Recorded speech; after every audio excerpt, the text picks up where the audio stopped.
So I'm out evening walk with Henley, who's just wrapped himself around a tree. Go back. You're stuck. You're stuck. You need to go back around. He was just about to attack the tree branch the camera is sitting on. That would not have been good. The past few weeks have been quite, I would say, revolutionary for me.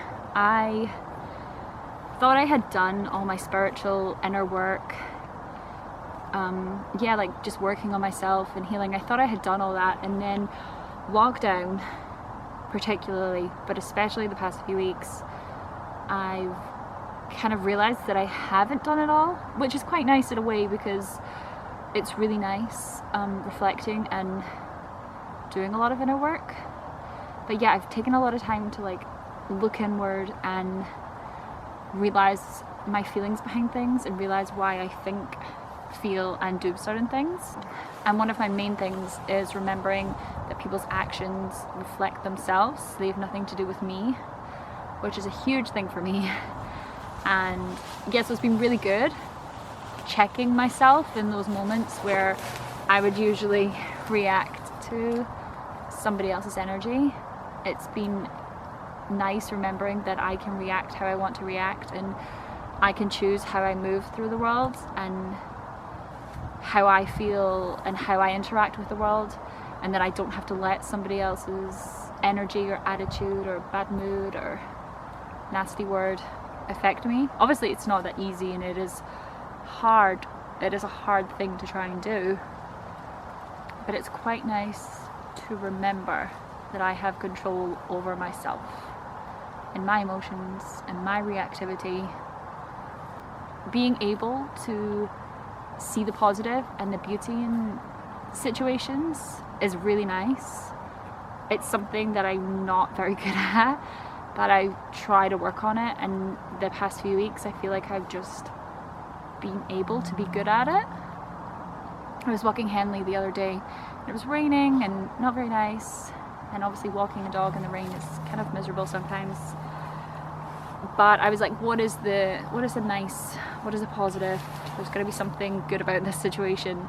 And I kind of took a moment and I listened to the rain,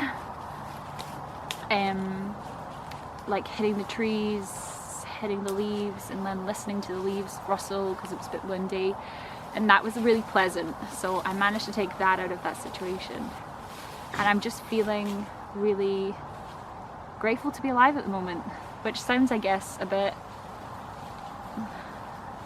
I don't know, cheesy, which I don't think it is, and I think it's not very nice to call it cheesy. So yeah, I'm going to retract that. I just am grateful to be alive right now, and I'm feeling that so much in a lot more moments than I usually do, which has been really nice. God, I've said nice a lot, haven't I? But it's just this really lovely feeling that I'm feeling right now, and it's good. But yeah, feeling grateful is such a powerful feeling that I've always talked about, and now I'm actually able to put into focus. Okay, so where's the first place we're going? And I'll put it on my sat nav.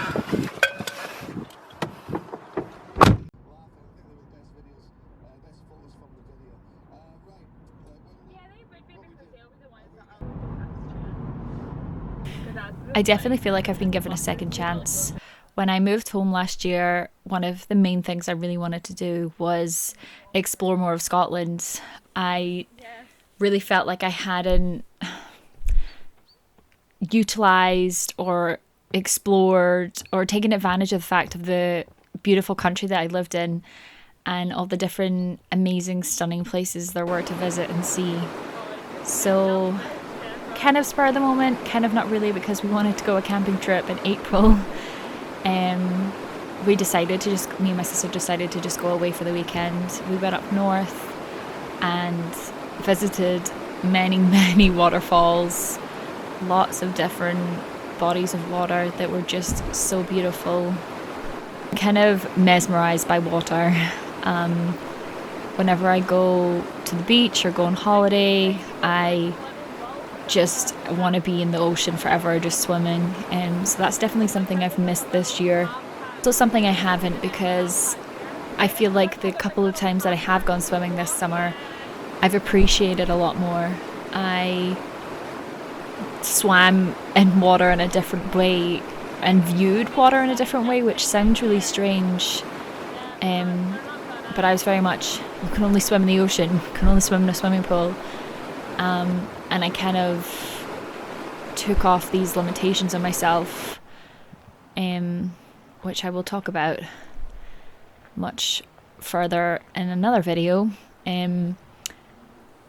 But yeah, I just kind of started to look at things and nature in a different way and kind of open it and myself up to it.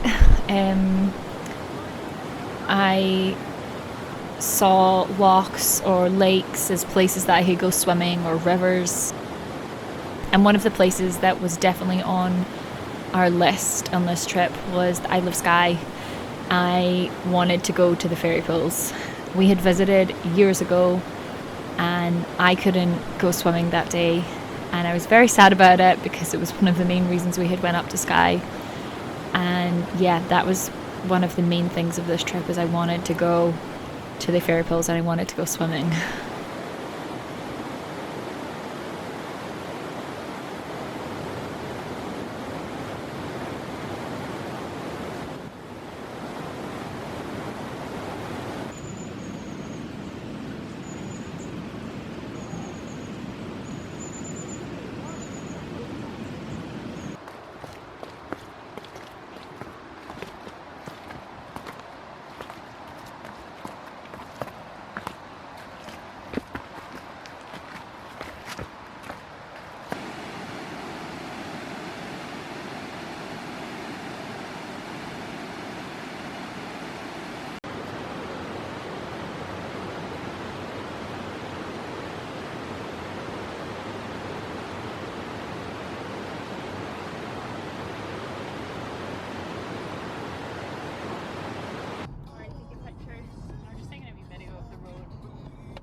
The day that we actually went to the fairy pools, we almost didn't go. There's a lot of country roads up north, and my sister didn't feel super comfortable on them, and I had said, I was like, let's just go somewhere that's closer. But she was like, no, we're gonna go, you really want to do this. So we did it. 2.5 hour trip there, 2.5 hours back, but it was definitely worth it. It was a pretty cold day. I think it was about 10 degrees, maybe 11.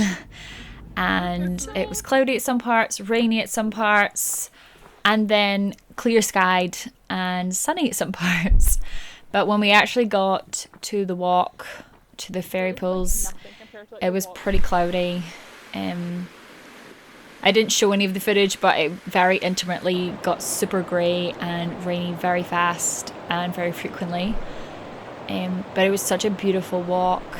We went all the way up to the top. So up here, this is kind of the top of it.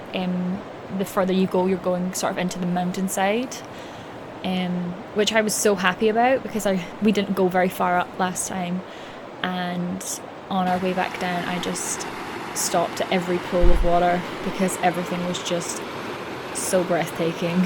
It is a stunning place.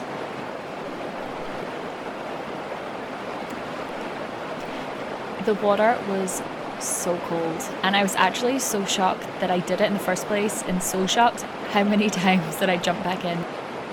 I couldn't really swim for an extended period of time in the water because it was almost painfully cold. So I would just jump in, swim, turn around, and then swim back out. As I got more used to it, I was able to sit in the water, which was quite pleasant, but I couldn't be fully in depth in the water for any period of time because it was so cold.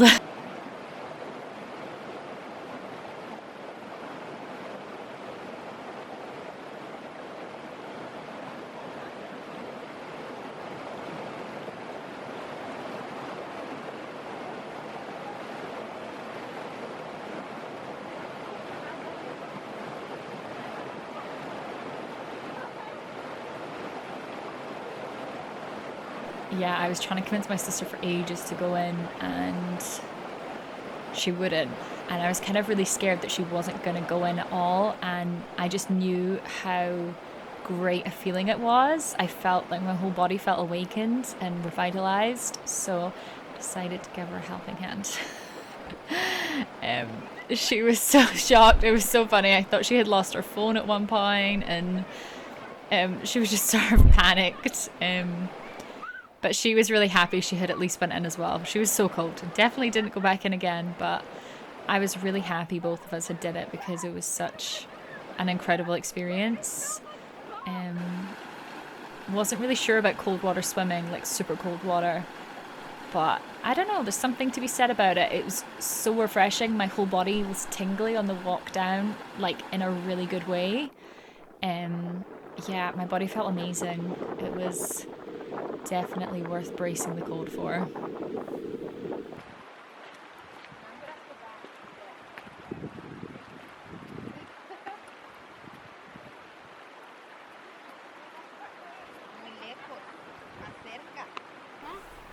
Our Airbnb didn't really have, or didn't really allow us access to the kitchen. We had breakfast cooked for us in the morning, so we took something to have for lunch while we were out, but then in the evenings we just cooked on a little camping stove, which was actually something we had really wanted to do because, like I had said, we had initially wanted to go on a camping trip, but all the campsites were closed, so we had went just got an Airbnb, but it was so lovely. It kind of reminded us of childhood, cooking outside.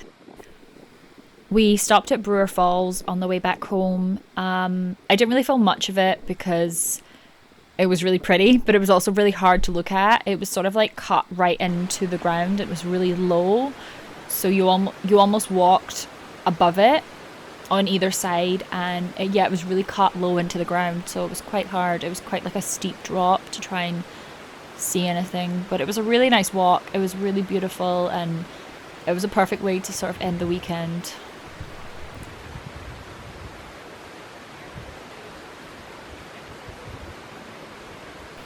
It was a really great weekend. It was a really revitalizing, eye-opening, inspiring for myself weekend, because I sort of always put these limitations and these barriers on myself, and I say I can't do this, I can't do that, and realistically I can. And instead of viewing people's accomplishments and experiences as threats to my own, I now view them as encouragement. If somebody else can do it, then why can't I? So it's a really exciting feeling, seeing what you can explore and what you can experience, and just opening yourself up to the world, really. I had made a bug spray. Well, it's mostly like a snail and slugs repellent. I'm hoping it was like orange peel and vinegar.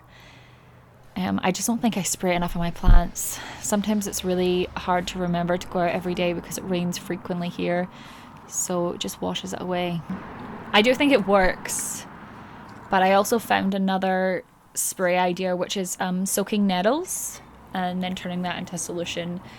I was also growing lettuce, and my mum went out to cut some or gather some, and she cut straight off the top instead of picking individual leaves.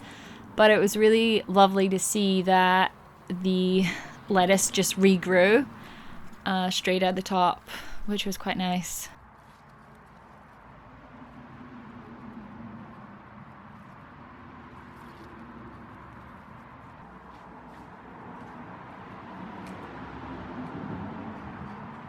This from seeds last April. I planted seeds straight off of a strawberry. They were in a tiny little pot in our conservatory for a year, and this end of spring I put this in this big pot, and I was pretty sure it was going to die and it didn't. It came to life. The amount of strawberries, the amount of healthy big strawberries was unreal. Just amazing to see that something I had grown from seed do so well. So it's something I'm definitely going to remember for the future, to plant strawberry seeds from a strawberry a year in advance and then give it as a gift to somebody the following year, because it's just, looking at that strawberry plant just makes me so happy.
Along with the trip up north that me and my sister took, we've started to just explore more in general.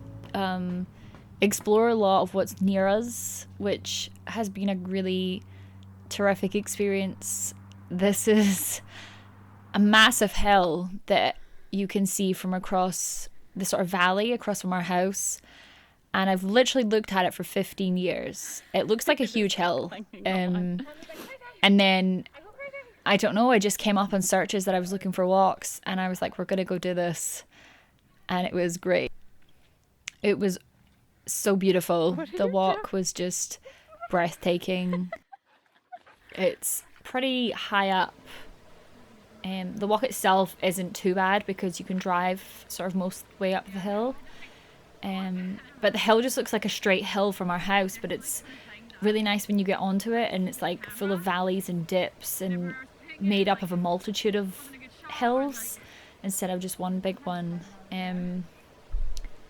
Yeah, it just felt really empowering climbing this. It felt like the start of something, you know, and encouraging both of us of what we can do and explore.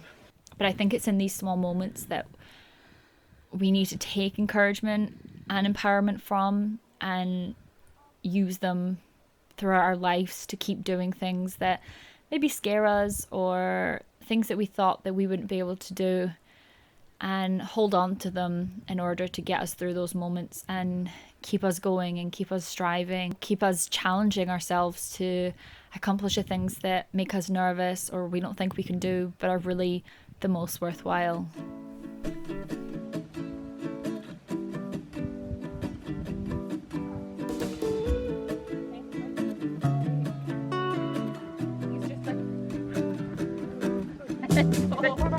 No, we're gonna go back down, Henley.